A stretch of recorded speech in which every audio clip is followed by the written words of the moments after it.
ሰላም ጤና ይስጥልን የተወደዳችሁና የተከበራችሁ የአገር ልጆች እንደምን አላችሁ? ከኢቢሲ ኤፍኤም አዲስ 97.1 እሁድ አራዳችን ተጀምሯል። በእሁድ አራዳችን ደግሞ የእንግዳ ዝግጅት ላይ ነው የምንገኘው። እንግዲህ ዛሬ በእንግዳ ዝግጅታችን በልዩ ሁኔታ ለአገር ልጆች ብዙ ሰርተው ብዙ ህይወታቸውን እስከ መሰዋት ድረስ የደረሱ በርካታ የሀገራችን ዘርፎችና ባለሙያዎች አሉ። ከዚህ ውስጥ ደግሞ በአየር ኃይል ውስጥ የሚገኙ የሀገራችን ልጆች የሀገራችን ሰዎች ይገኛሉ። ዛሬ አባቶቻችን አንቱ ተብለው የሚጠሩ ክብር የምንሰጣቸው ሰዎች ናቸው። የእነሱን የህይወት ተሞክሮ በአጠቃላይም ደግሞ የአየር ኃይልን የ90 ዓመት ጉዞ ምክንያት በማድረግ የተለያዩ ትውስታዎችም እንድናነሳ ወደኋላ ታሪክን አስታውሰን ለእናንተም ይበጃሉ አንዳንድ ትምህርቶችን ይሰጧችኋል። እንዲሁም ደግሞ ትውስታዎችን አስታውሳችሁ ለካ እንዲህም ተኑሯል ለካ እንዲህም አልፏል ትሉ ዘንድ ለማስተዋወስ ያህል ነው ዛሬ ከእንግዳችን ጋር ልንገናኝ እንግዲህ ቀጠሮ የያዝ ነው ማለት ነው። ማስተር ቴክኒሽያን ልሳኑ ንጉሴ ናቸው። ማስተር ቴክኒሽያን ልሳኑ ንጉሴ እሳቸው ብቻ እንግዲህ በርካታ ዓመታትን በአየር ኃይል ውስጥ ቆይተዋል። በሙያቸው ለሀገር በርካታ አገልግሎቶችን አሳልፈዋል። ከሳቸው በተጨማሪ ደግሞ በቤተሰብ ደረጃ ይህ ነገር በዘር ይተላለፋል እንዴ እስከሚባል ድረስ ቤተሰቦቻቸውም እንዲሁ በውትድርናው ዘርፍ ውስጥ በውትድርና ሙያ ውስጥ እንዲሁ ለሀገር ሰዎች አስተዋጽኦ ያበረከቱ ናቸው። እስኪ ከራሳቸው የህይወት ተሞክሮ ይነሱና እንዲሁም የአየር ኃይልን ጉዞ በአጠቃላይ ነካነካ እያደረግን ቆይታ እናደርጋለን። እናንተ እያደመጣችሁ በያላችሁበት ሆናችሁ ጊዜያችሁን ከኛ ጋር እንድታሳልፉ ጋብዘናችኋል። ማስተር ቴክኒሽያን በዚህ አይነት አጠራር የመጀመሪያ ጊዜ ነው እንዲህ አይነት ማድረግ ያላቸው ሰዎችን ስጠራ። ለማንኛውም እጅግ አድርጌ ነው የማመሰግነው ፈቃደኛ ሆነው ከርሶ ጋር እንግዲህ ቆይታ እንድናደርግም እሺ ስላሉን ማለት ነው የኔ አባት። እሺ አመሰግናለሁ። ማስተር ቴክኒሽያን ልሳኑ ንጉሴ ይባላለሁ። አየር ኃይል የተቀጠርኩት በ1957 ዓመተ ምህረት ነው በፈረንጆች 65 እና በአየር ኃይል ባህል መሰረት 65 ቅጥሮች ነው የምንባለው 65 ኤንትሪ ይባላል። እና መጀመሪያ አየር ኃይል የገባሁት በረራ ትምህርት ቤት ነው። ከዛ ከበረራ ትምህርት ቤት ሳልሳካ ሲቀር ወደ ሌላ ዛውሬ ኤሌክትሮኒክስ ሙያ እዛ ነው የተቀጠርኩት እና ከዛ በአውሮፕላን ቴክኒሻንነት ነው የሰራሁት። እንደው ማስተር ቴክኒሽያን ይሄ ማድረግ መጀመሪያ ለአድማጮችም ግልጽ ለማድረግ ማስተርም አለበት ቴክኒሽያንም የሚል አለበትና ሁለቱ በጥምረት ሊጠራ የቻለበት ምን አይነት ሙያ ቢይዙ ነው? የተለያየ ሙያ ከታች ነው። ከጁኒየር ይጀምራል። ጁኒየር ቴክኒሻን ይላል፣ ሲኒየር ቴክኒሻን፣ ሊዲንግ ቴክኒሻን፣ ሊዲንግ ኤርክራፍት ማን ብዙ ናቸው። በካዴት በኩል ኤርክ ነው ደግሞ ካዴቶች አሉ። አስፒራንት ካዴት እኔ አሁን የጀመረ አስፒራንት ካዴት፣ ጁኒየር ካዴት፣ ሲኒየር ካዴት እያልክ ትሄዳለህ።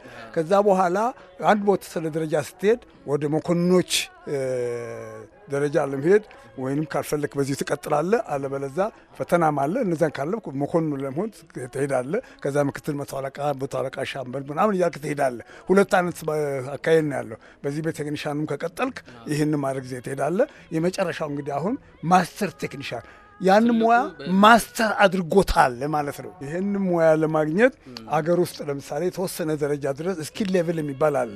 ስኪል ሌቭል መጀመሪያ ግራጁዌት ስታርክ ስትመረቅ በስኪል ሌቭል 3 ትመረቃለህ።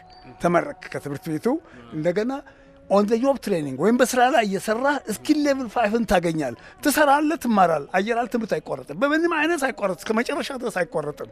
እና ስኪል ሌቭል 5ን ካገኘ በኋላ ስኪል ሌቭል 7 ለማግኘት አየኛ አየር ኃይል ኬፓብል አልነበረም፣ ለዚህ አልበቃም ሰብል ለመስጠት። ስለዚህ ምን አደረገ? ውጪ ይልከናል። ውጪ አሜሪካን ሀገር ሄጄና ስኪል ሌቭል 7ን የተማርኩት ውጪ አሜሪካን ሀገር ነው የተማርኩት። ሀገር ውስጥ ብቻ አይደለም ሙያውን።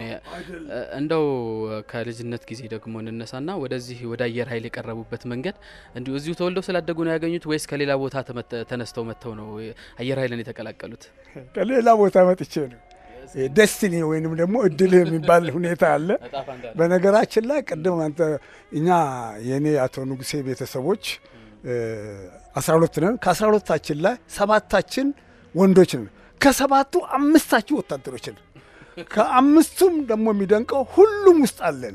አየር ኃይል አለ፣ ጦር ሰራዊት አለ፣ ፖሊስ አለ፣ ኔቪ አለ፣ ሁሉም ውስጥ አለን እና በዛም ላይ ደግሞ አይደለም 8ኛ ነው እና ክብር ዘበኛ ውስጥ የነበሩ ሁለቱ ሻለቃ ተፈራ ንጉሴና ጀነራል መሪ ንጉሴ ክብር ዘበኛ ገቡ። እዛ ክብር ዘበኛ ውስጥ ሆነው አሁንም ሻለቃ ተፈራ ንጉሴ በህይወት አለ። የኮሪያ ዘማቾች ማህበር ምክትል ሊቀመንበር ነው አሁንም እና ወንድሜ ማለት ነው። ያኛው ታናሽዮ ጀነራል ሆነ። ይሄኛው ግን ለብር ሻለቃ ማለት እንደሆነ የመንግስቱ ነዋይን ኩዴታ ወይ መፈንቅለ መንግስት ተሳትፎ ስለነበረ ተባሮ ግዞት ገብቶ ከዛ በኋላ ተወስኖ እንደገና ወጥቶ ወደ ፖሊስ ወደ ጦር ሰራዊት ተዛውሮ ነው ሻለቃ ሆኖ የቀረው። ያኛው ይሄ ሻለቃ ተፈራ ኮሪያ ዘማች ነው። ጀነራል መሪ ንጉሴ ደግሞ ኮንጎ ዘማች ነው። ጀነራል መሪ ንጉሴ እንደውም በጣም ይታወቃል። ኮንጎ ዘማች ነው። ከዛ ኤታማዦር ሹም የነበረ ነው። እሱ የታወቀ ነው። እና በዚህ አይነት ሁኔታ ነው ሰባታችን ውስጥ አምስታችን ሚሊተሪ ነበርን ለማለት ፈልጌ ነው። በጣም ደስ ይላል። እንግዲህ የዕጣ ፈንታ ሆኖ እንደ ድል እዚህ መጥተው አየር ኃይልን ሲቀላቀሉ ምናልባት ያኔ የእድሜ ጉዳይ ይነሳልና ምን ነበረ የተፈተናችሁት? በወጣትነት ያኔ ያልፋለሁ ጉጉቱ እና ፈተናው እንዴት ነበር ያጣጣሙት? እኔ ሁለት ፈተና ነው የገጠመኝ። መጀመሪያ ሀረር አካዳሚ ነው የተፈተንኩ የገባሁት። አልገባሁም። አንድ ጓደኛ አለ አሁን ኮሎኔል ነው፣ አየር ኃይል ገብቷል። መጨረሻ ላይ ሰዎች ፈተና ሲፈተኑ ይመጣል። ድሮ ትምህርት ቤት እንዴት ነው ይመጡ? ለመመልመል ፖሊስ ይመጣል፣ ሀረር አካዳሚ ይመጣል፣ ሌሎች ይመጣሉ። እና ይሄ ፈተና የሚፈተኑትን ነገር እስቲ ሄድን እንየው ተባባልን። ፈተናውን ለማየት ገባል። ስንገባ ሀረር አካዳሚ አልፋቸዋል ተባለ። ካለፍክ አይለቁህም፣ ትገባለህ፣ እዛ ትቀጠራለህ። ስለዚህ ወንድሜ ሄድኩና ጀነራል መርድን እሱን ያስተማረኝ ሄድኩና እንደዚህ እኮ ሀረር አካዳሚ ተፈትኜ አለፍኩና ጮኸ፣ አበደሱ። እንዴት እኔ ጦር ሰራዊት አንተም እንደገና ጦር ሰራዊት ብሎ በጣም በጣም በጣም አዘነ። እሱም ማስቀየም ደግሞ አልወድም። ከገጠር አምጥቶ ያስተማረኝና ካምፕ ውስጥ አስገብቶ ያስተማረኝ ሰው ስለሆነ እሱ ቅር እንዲለው አልፈልግም። ከዛ በቃ ምን ላድርግ የሚሄድበት ግራ ገባኝ። እሱ ማስቀየም ሆነብኝ። ስለዚህ አየር ኃይል መጣ ጠበኩና አየር ኃይል ተፈተንኩ። አልሸሹም ዞራሉ። አስሊ በኋላ ሄድኩና አየር ኃይል አለሁ። አሁን ደግሞ ሄድኩና አሁን አየር ኃይል ተፈትኛለሁ። አትሊስት ይሻላል ነው ያለኝ። እሱም አልተደሰተም። አትሊስት ይሻላል ሁለታችን ምን ጦር ሰራዊት እንሆናለን ነው እሱ። እና በዚህ ያነስ ነው የገባሁት ነው ፈልጌ ነው። በጣም ደስ ይላል። እንግዲህ አየር ኃይል ሲቀጠሩ የነበረው ስልጠና ነግረውኛል። ሁሉም ደረጃውን ጠብቆ እንግዲህ እያደገ እንደሚመጣ ነግረውኛል። ፎቶዎች ደግሞ እኔ እዚህ በቤተሰብነት ስመለከት ነበር ቤተሰብ ሆኜና እንዳው ያኔው ትውስታ ያኔ አንድ ላይ ሆናችሁ አንድ ቅጥር ሆናችሁ የገባችሁት እንደው ቅርበታችሁና ለአየር ኃይል ያላችሁ ፍቅር እንዴት ነበረ? እንደነገርኩ መጀመሪያ እኔ በረራ ትምህርት ቤት ነው የገባሁት። በረራ ትምህርት ቤት ላይ በረራ ላይ አየር ኃይል ቀልድ አያውቅም። በጣም ፈጣን የሆኑና በአጭር ጊዜ ውስጥ ተምሮ የሚደርሱ ቶሎ ቶሎ የሚመርጠው ቆሞ አይጠብቅህም በምንም አይነት። ስለዚህ ከኛ ከ35 ምናምን ተቀጠርን። 3-4 ናቸው ግራጁዌት ያደረጉት። ያን ያህል ነው አየር ኃይል ሲሪየስም ሆኖ በበረራ ላይ በጣም እንትን የሚያደርገውና ከዛ እኔ ያወጣ ነው ሰዎች ወደ ሌላ ሙያ ለወጠን። እኔ አጋጣሚ ወደዚህ ወደ ኤሌክትሮኒክሱ ገባሁ። ኤሌክትሮኒክሱን ትምህርት ቀጠልኩ። ግን አብረን ቴክኒሻንነት ማለት ነው። እና አብረን አሁን እዚህ ጋር የገባን የተቀጠርነው እንግዲህ ጓደኞች አሉ 28 ነበርን። ከ28 ውስጥ ብዙዎቹ የሞቱም አሉ፣ በህይወት ያሉም አሉ፣ ውጭ ሀገር ያሉ አሉ። ግን አስደናቂው ነገር መጀመሪያ ውትድርና ስትቀጠር በተለይ አየር ኃይል ጋር ስልጠናው ነው በጣም ከባድ። ቤተሰቦች እንዳያው እዚህ ናፍቆት እንዳታመልጥ አስመራ ነው የምትሰለጥነው። አስመራ ሄደን ምንም ወዴት ምሸሽ የማትችልበት ቦታ ማለት ነው። እዛ ትሰለጥናለህ። እዛ ጨርሰህ መተህ ነው ኮርስህን የምትጀምረው። እና ከባዱ ነገር አስቂኙም ትልቁ ቁም ነገር ያለው መጀመሪያ ከሲቪል ወደ ሚሊተሪ መለወጡ ላይ ነው ከባድ ነገር ያለው። ከዛ ውስጥ ምንድን ነው ከባዱ ነገር ያልከኝ እንደሆነ ኢትዮጵያዊ ሆነ አንተ አየር ኃይል አስገባሃል። መጀመሪያ ሻወር እንድትወስድ ትልቅ አዳራሽ አለ ሻወር። እዛ ውስጥ ራቁትን ግባ ይልሃል። እንዴት አድርገውን አንድ ኢትዮጵያዊ የሚገባው? ልብሱን አውልቆ አሁን ይገባል። ያን ጊዜ ግን ልብስ አውልቆ ህዝብ መሃል እንዴት ተደርጎ ይገባል? አንድ ይሄ። ሁለተኛ ስለ ንጽህና ማጠብ፣ ሽንት ቤትን በእጅንካና እጠበው ሂድ እጠብ ይልሃል። ያንን ታጥባለህ። ሂድና በሳሙና ታጠብ። ምን ሆነ እጅ ምን ሆነሃል ይልሃል አሰልጣኝ። ይሄ ርህራሄ ምናምን የለም። ትሬኒንግ ነው፣ ስልጠና ነው፣ ሰው ሆነ እንድትወጣ ነው። ከዛ ወደ ምግብ የመጣን እንደሆነ ምግብ እንዴት አርገህ እንደምትቀመጥ፣ እንዴት አርገህ ሹካን እንደምታነሳ፣ አፍህ ስንት ኢንች እንደምትከፍት፣ አንግል ምን ላይ እንደምትቀመጥ እንደ ሰብጀክት ተምረህ ፈተናውን ትፈተናለህ። አመጋገብ እንደገና ብርጭቆን በምንድን ነው የምትይዘው? ማንካን እንዴት ነው የምትይዘው? ፓስታ እንዴት ነው የምትጎርሰው? እንጀራ እንዴት ነው የምትጎርሰው? እነዚህን እንደ ትምህርት ከዛ መጀመሪያ ታልፋለህ። ከወደክ እሱ ፈተና ነው። እና በዚህ አይነት ሁኔታ አችልም እነዚህ ማለፍ አለብህ። ሰው መሆን ማለት ነው። እዛ ጋር በቃ ሰው ነው የሚያደርጉ እዛ ጋር እና ለምንባ ነው የምታለቅሰው፣ መጨረሻ ላይ ነው የሚጣፍጠው። ግን መጀመሪያ ሁኔታ ግን ከባድ ነው። እንደው ፈተናዎች ታልፈው ወደ ስራው ተገባ፣ ተግባራዊ ሙከራዎች ሲደረጉ እንግዲህ ኢትዮጵያ በታሪክ ብዙ አይነት ገድሎችን ፈጽማለች። ጀግኖች ያገር ልጆቿን ይዛ ነው እንግዲህ እና እርስዎ ደግሞ ወደ ሙያው ከገቡ በኋላ በቴክኒክ እንደው በብቃት ተወጥቻለሁ የሚሉት የቴክኒክ ስራ እና ገጠመኙን እስኪ ያስታውሱን። አዎ እኔ እንግዲህ ሁሉም ብዙ አውሮፕላን ላይ ሰርቻለሁ፣ ግን በአብዛኛው የሰራሁት ተዋጊ አውሮፕላን ላይ ነው። ተዋጊ አውሮፕላን ማለት ብዙ አይነት ነው ያለው። ቦምብ የሚጥሉ አውሮፕላኖች አሉ፣ ቦምብና መትረየስ የሚተኩሱ አሉ። ኤር ቱ ኤር ፋይተር ይባላል፣ አየር ለአየር ውጊያ አለ እና ሁሉም አውሮፕላን ላይ ሰርቻለሁ። መጨረሻ ላይ ግን የመጨረሻው መስዋዕትነት የመጨረሻው መከራ ኢትዮጵያ ያየችበትና ኢትዮጵያ የደረሰችበት ከነ ጀነራል ለገሰ ተፈራ እነ ጀነራል አሸናፊ እዚህ አውሮፕላን ላይ የሶማሊያን አውሮፕላን የጨረሱ የወጉ ከነሱ ጋር ነው እኔ ውጭ አገር ሄጄ ሰልጥኜ የመጣሁት ድጋሚ አየር ኃይል።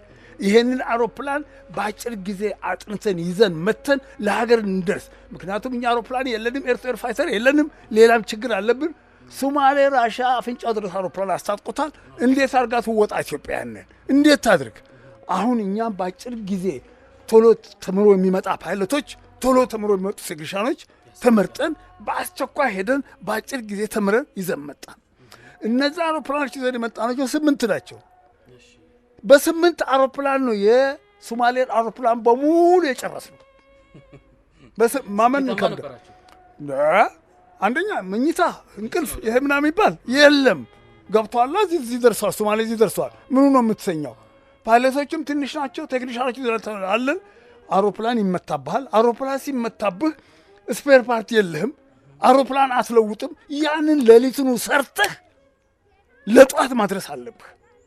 ፓይለቶቹም ትንሽ ናቸው፣ ወገባቸውን ይታመማል። ከባድ ነው ጄት አውሮፕላን ላይ መብረር። ፋይተር አውሮፕላን በጣም ከባድ ነው፣ በጣም ነው የሚሰቃዩት። እና ጣውላ ላይ ተኝቶ ጀርባቸው ወገባቸው እንትን እያለ ሲሚንቶ ላይ ተኝቶ ታሽተው ምን ተብሎ ለጧት ማድረሳል። አውሮፕላኑም በዛ አይነት ሲሰራ ያድራል፣ ፓይለቱም በዚህ አይነት አድሮ እንደገና ጧት እሱ ራሱ ነው የሚበረው። ያ መስዋዕትነት ተከፍሎ ነው አገር እዚህ የደረሰችው። ሶማሌ እንዲሁ በቀላሉ ትደረግ አሁን ዛሬ እንደምናየው አይደለም። እና በዚህ አይነት ሁኔታ ነው ያሳለፍነውና ብዙ ችግር ነበር በዛን ጊዜ። ነገሮች አሉ በጣም በጣም በጣም ብዙ አሉ። እና ይሄ ነው እንግዲህ ፋይተር አውሮፕላኖች ላይ ያየነው ሁኔታ ይሄ ነው። እርስዎ እንደው ምናልባት በሙያ የተለያየ ቦታ ይኬዳልና እስኪ የት ሄደዋልስ አገልግሎት ለመስጠት በሙያዎት ለማበርከት የት ሀገር ሄደው ነበር? የአየር ኃይል አውሮፕላን የሚያርፍበት ቦታ በሙሉ ሰርቻለሁ። የትም ቦታ እንዳሁኑ ጎዴ ከተማ አይደለም፣ ፍዳን ነው የምታየው። ራንዌ ያለን እዛ ሄደህ እዛ ትቀመጣለህ። ብዙ የሚያጠቃ ነገር አለ። እባብ አለ፣ ጊንጥ አለ። በረሃው በረሃ ነው። ቤት የኛ የአየር ኃይል ቤት ብቻ ነው እዛ ያለው፣ ሌላ ቤት የለም። እዛ ውስጥ ያንን ችለህ ነው እንግዲህ ሶማሌ ስንዋጋ የነበረው እና ከብዙ ቦታ ነው ከሶማሌ ጋር የምንዋጋው። ከድሬዳዋ ተነስተን እንዋጋለን፣ ከዚህ ከሐረር ሜዳ ተነስተን እንዋጋለን፣ ከደብረ ዘይት እንደገና ከጎዴ እንደ ሚሽኑ አይነት ማለት ነው። እና ይሄ ነው እንግዲህ የት ቦታ ነው ስላልከኝ ነው የትም ሁሉም ጋር እንግዲህ እናንተ በሙያው በርካታ ሰዎች ሆናችሁ በተለያዩ ዘርፎች ውስጥ አየር ኃይልን ትልቅ ቦታ ደርሳችሁት የማይደፈር የማይበገር ተብሎለትም በታሪክ ከፍ ያለ ስም አግኝቶ አልፏል። ስብራቶች ቢኖሩም በመሃል እንግዲህ በመንግስታት ለውጥ ሂደት ደግሞ እንደ ትኩረት አቅጣጫቸው መንግስታት ልዩነት ይፈጥራሉ። አሁን ግን አየር ኃይል እንደምን እያዩት ነው? እንደምን እየሰሙ ነው ስለ አየር ኃይል እርሶ? ጥሩ ጥያቄ ነው። አየር ኃይል ጉዳይ እኛ በ83 ወያኔ ከገባ በኋላ ያው አትችሉም በል ምንም በሉ ብቻ ወጣል። በዛን ጊዜ በህይወታችን ውስጥ ያለቀስንበት ከእናትም ከአባትም ከልጅ ሞትም በላይ ያለቀስነው ያለቅሱ እስካሁንም ያልዳንበት የአየር ኃይል መከራ የተለፋበት ያ እንደዛ መከራ ያየንበት አየር ኃይል ፈረሰ። ፓይለቶቻችን ዓለም የሚያውቃቸው የሚፈልጉ እንቁ የሆኑ ፓይለቶቻችን የትም ተሰደዱ። ቴክኒሻንም እንደዚሁ እና ወያኔ አሰረን። እስር ቤት ነው የነበረው ለቅሷችን። ምንጮህ የነበረው ጥያቄ አብሉን አጠጡን ሳይሆን አየር ኃይልን አታፍርሱት፣ የኢትዮጵያ ነው፣ የአየር ኃይል ኢትዮጵያ ነው፣ እኛን የምትፈልጉትን ነገር አድርጉን እባካችሁ አየር ኃይል ነበር ልመና የነበረው በየቦታውና እነሱ ግን በዛ ሰዓት አላዳመጡም። አየር ኃይል ወደቀ። ወደቀ ተባለ። አዘን አለቀስ። እኛ የሚሰማን ያህል ሌሎች ሊሰማቸው አይችልም ውስጡ ስለምናውቀው እና አባት ማለት አዎ በቃ እናት አባት እንደሞቱ አገር እንደሞተች ነው በቃ ያን ሁኔታ የምናየው እና በዚህ አይነት ሁኔታ ያ አለፈ። አዘን አለቅስን። አሁን ደግሞ ወደ መጨረሻው ቀስ በቀስ ጊዜ እየተለወጠ አየር ኃይል መንግስት ተለወጠ። በተለይ የአሁኑ መንግስት ይህንን አየር ኃይላችንን በእውነት ነው የምለው ከዛ ከወደቀበት አንስቶ አሁን ያለበት ደረጃ አድርሶታል። እኛ እንደገና ተወለድን ብለን ነው የምንደሰተው። በጣም ቦታው ተመልሶልናል። ቦታው ተመልሷል። አዛዦቹም ቴክኒሻኖቹም ፓይለቶቹም ቦታው ተመልሷል። ለእኛ ነው እኛ የሚሰማንን ደስታ ሌላው ሊሰማ አይችልም። ያው ውድቀቱንም የመሃሉ ስለምናውቀው ደስታው ከፍተኛው ደስታ ለእኛ ነው። እኛንን የምንደሰተው። ምናልባት ጀነራል መርዕድን ብናነሳ ደግሞ በኢትዮጵያ ውስጥ እንደዚሁ አሉ ከሚባሉ እውቀት ካላቸው ጀነራሎች በታሪክ ብዙ ክታብ ካላቸው ጀነራሎችም የእርሶ ወንድም ይጠቀሳሉና እንደዚህ አይነት ቤተሰብ በመሆኖት አንድ ቤተሰብ የአንድ አካል የአንድ አባትና ልጅ ሆናችሁ ደግሞ በኢትዮጵያ ውስጥ ስማችሁ በመነሳቱ እንደ ቤተሰብ የምታወጉት ነገር አልነበረም፣ የምታነሱት ነገር አልነበረም። እንዳትገባ እንዳትመዘገብ ከማባባል ውጪ በታሪክ ደግሞ በመጣው ለውጥ በመጣው የሀገራዊ ስም እንደው የተነጋገራችኋቸው ነገሮች ትዝ የሚሉት ካለ? ምንድነው? እኛ መሰረቱ ቤተሰቦቻችን ናቸው። የኛ ቤተሰቦች ገበሬዎች ናቸው፣ ግን አጋጣሚ ሆኑ ሳይማሩ የተማሩ ቤተሰቦች ናቸው። ትምህርት ቤት ያስተምሩናል፣ እንድንሄድ ያደርጋሉ። ሰው ቤት ወስዶ ነው የሚያስተምሩን፣ እንድንማር ይፈልጋሉ የሚሉት አባባል አላቸው። እልሃችን የምንወጣው በእናንተ ነው እልህ የምንወጣው የሚል ሁኔታ ነው ያለው። ሰው ቤት እያደረጉን ቀለብ እየጫኑልን ነው የምንማረው። በአህያ ቀለብ አዲስ አበባ ድረስ እየተጫነልን የምንማረው። በእግር ጫንጮ ከተማ የምትባላለች በሰሜን ሸዋ በኩል ከጫንጮ ከተማ ወደ 40 ምናምን ኪሎ ሜትር በእግራችን ጀርባችን ላቃችን አይደል አዲስ አበባ እንገባለን እንደው ለትምህርት እና ያን ኮምፕሌን ማድረግ አንችል። ቤተሰቦቻችን ባህሪ እንድትማር ነው የምፈልገው፣ ግዴታ ነው መማር አለብህ እና እላችንን የምንወጣው በእናንተ ነው የሚል ቤተሰቦች ነበሩ። ራሱ ቤተሰቡ አስተዳደሩ ሚሊተሪ ማለት ይቻላል። ሁሉን ነገር አብዛኛው ጨርሰን የገባ ነው እዛ ነው። ቤተሰቦቻችን ያስተምሩናል። አባታችን ደጃችን የማህበራዊ ስብሰባ እርቅ፣ ነፍሰ ገደለ፣ ርስት ተሸጠ፣ ምን ተደረገ የሚካሄደው እኛ ደጅ ላይ ነው። ያን ሁኔታ እንድናዳምጥ እንገደል ነበር ቁጭ ብለን እንድናይ።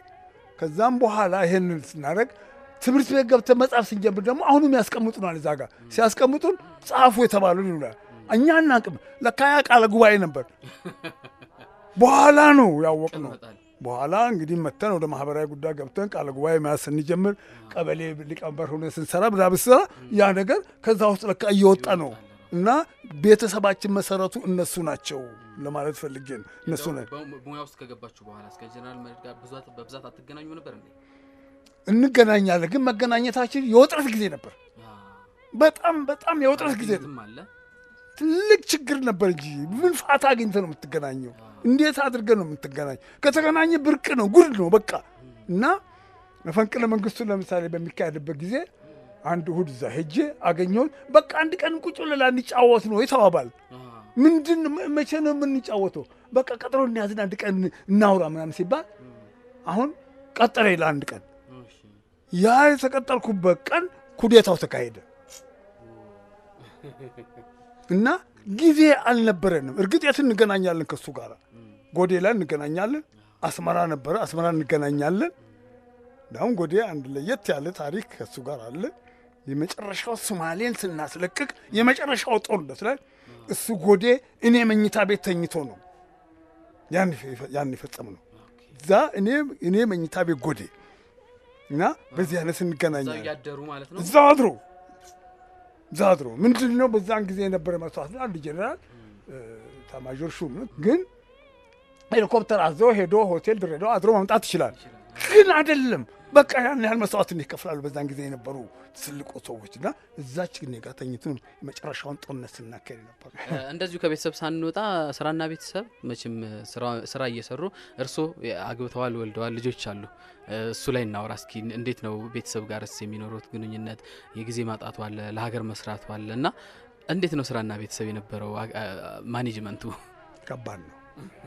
በዛ ጊዜ እድላችን ሆኖ አብዮት ሲፈነዳ እኔ 66 ነው ያገባሁት። ከ66 አዎ ከዛን ጊዜ ጀምሮ ኢትዮጵያ ጦርነት ላይ ነው ያለችው። ከዛን ጊዜ ጀምሮ እኔ ያለው ጦር ሜዳ ነው እና ልጆችን ያሳደገችው ባለቤቴ ናት ማለት ይቻላል፣ እኔ አይደለሁም። እና ሁኔታውን ለምደውታል ቤተሰቦች፣ ምንም ማለት አይደለም። ቲዲዋይ እንላለን፣ ቴምፖራሪ የሀገር ጉዳይ ነው። ሁሉም ለምደውታል፣ ምንም የለም ይሄዳል። ዛሬ መጥተህ በቃ መጣ ሲባል ሌሊት ነው ወይም መመሪያ ይሰጣል። ደግሞ ነገ ጠዋት ተነስተህ በዚህ በኩል ጦርነት መጥቷል ተነስ ትባላለህ። በተለይ ፋይተር አውሮፕላን ላይ ከሆንክ ምንም አይነት ፋታ የለህም። በመጣበት ቦታ ነው የምትሄደው። አየር ላይ ሆነህም ልትቀረብስና ድሬዳዋ መሄድ ተነሳ የሆነ አስመራ ብሷል ሄድ ከተባልክ ወደዛ ትሄዳለህ ማለት ነው። ይሄ ማንም ኮምፕሌን አያደርግም፣ የሀገር ጉዳይ ነው በቃ።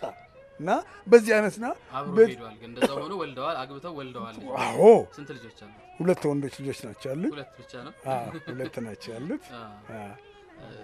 ደስ ይላል። ይሄም ኩራቱን እናምጣው እስኪ። እንዲህ ለሀገር መስራት በሙያ ሀገርን በቅንነት ማገልገል የሚሰጠው የአንገት ቀና ማድረግ አቅምስ ምን ያህል ነው?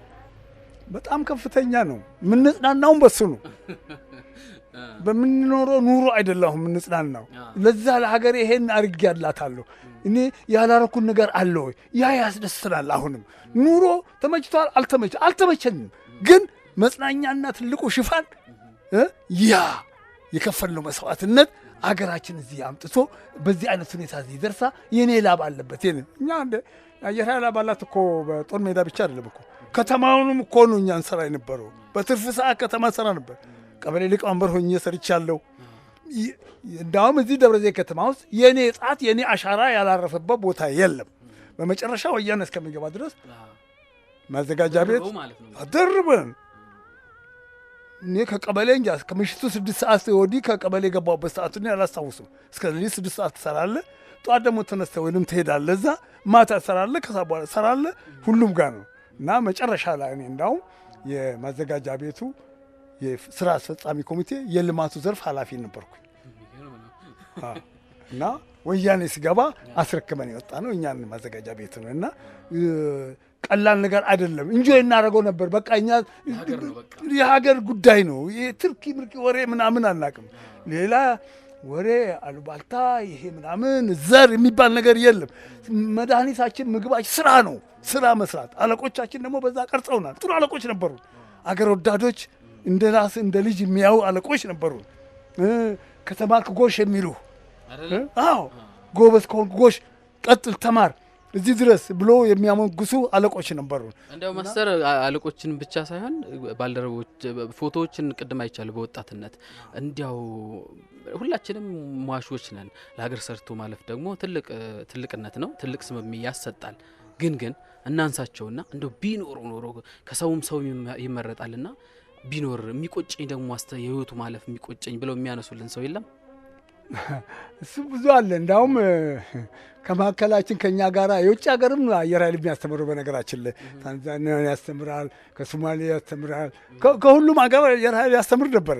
ከኛ መሀል ሆኖ አሁን ሶማሌ ነበር። ያ ሶማሌ ከኛ ጋር ተመረቀ ስንጨርስ ሄደ፣ ሶማሌ ሄደ፣ ተመልሶ ከኛ ጋር ውጊያ ላይ መጣ።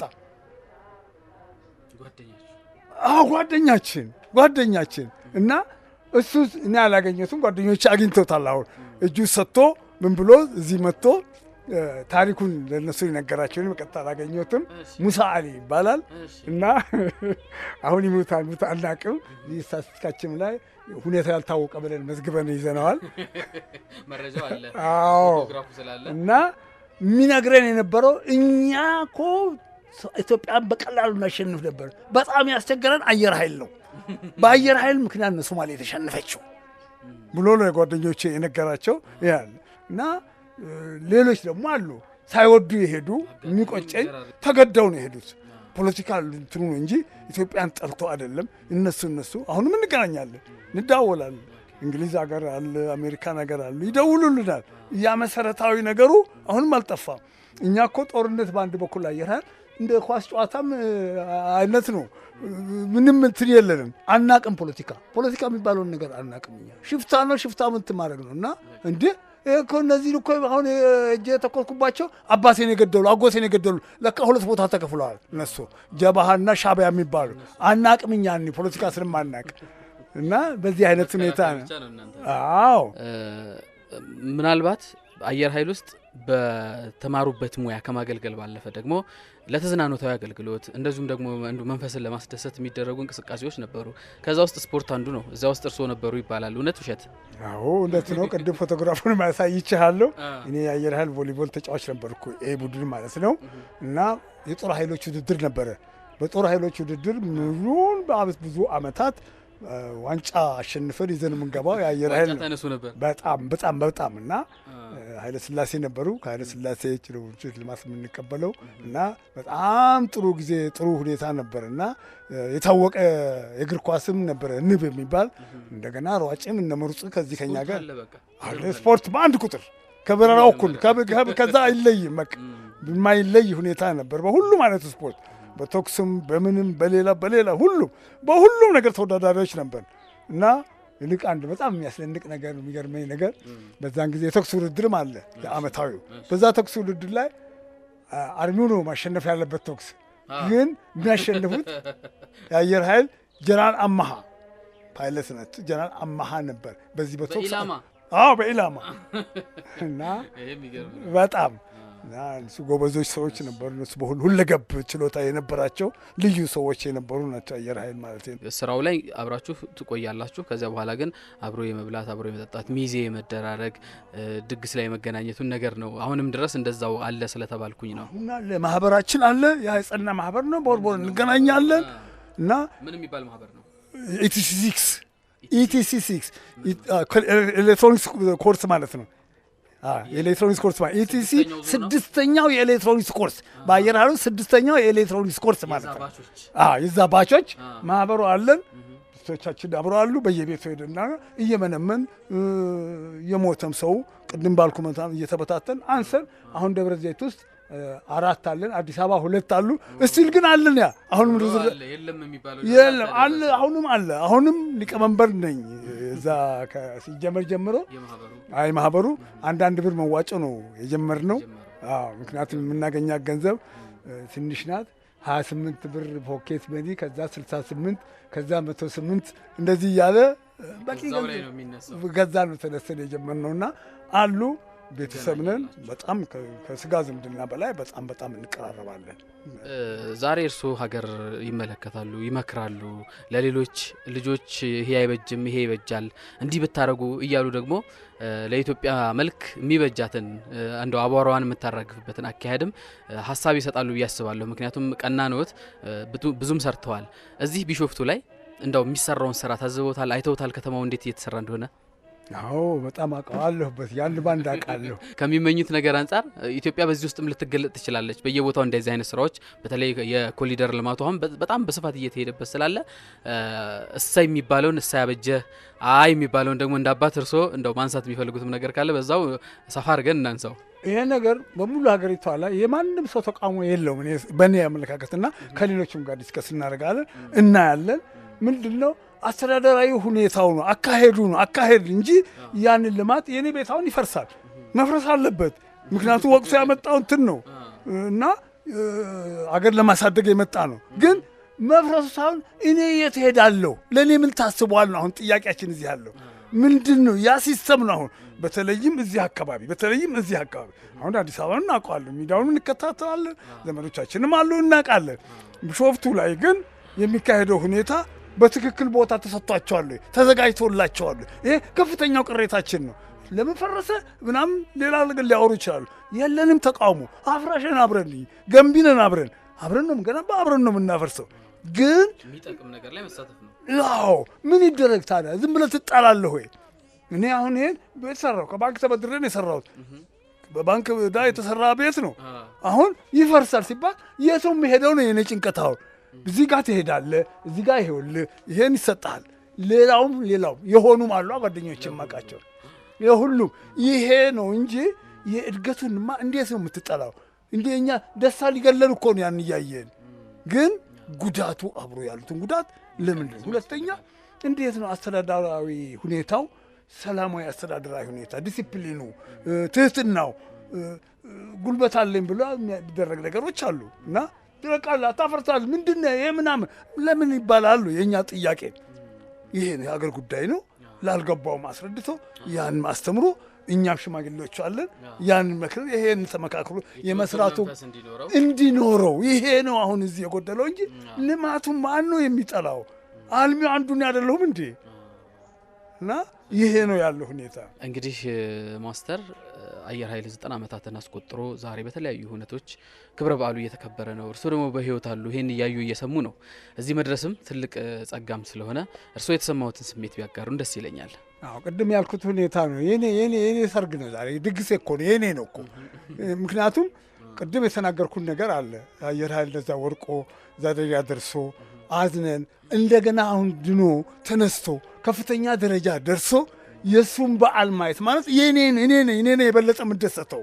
ሌላው የት ያውቀዋል ያ ስሜት? እኔ የማውቀውን ያህል ያ ስሜት አቅም ከመከራ ድናች ሀገር አየራችን ወርቆ ሰው ተበትኖ ያ አሁን ድኖ አየር ኃይል ድኖ እንደዚህ ዘርቶ ዛሬ 90 ዓመቱ ሲያከብር የኔ ደስታ ነው፣ የኔ ምርቃት ነው እና ይሄ ስሜት ነው ያለን ሁላችንም የአየር ኃይል አባላት ያለ ስሜት ይሄ ነው። በእርግጥ እዚህ በዓሉ ላይ የመሳተፍ እድላችን በጣም ነው። አናቅም ታሪኩን ለምን ብዙ አንተሳተፍንም ለምን አለንም እሱን አናቅም። የራሱ ምክንያት ይኖራቸዋል ወይ ቦታ ላይ በቃም ይችላል እና እንመኝ የነበረው ቤታችን ሄደን ሁላችንም እናለን የሚለው ነው።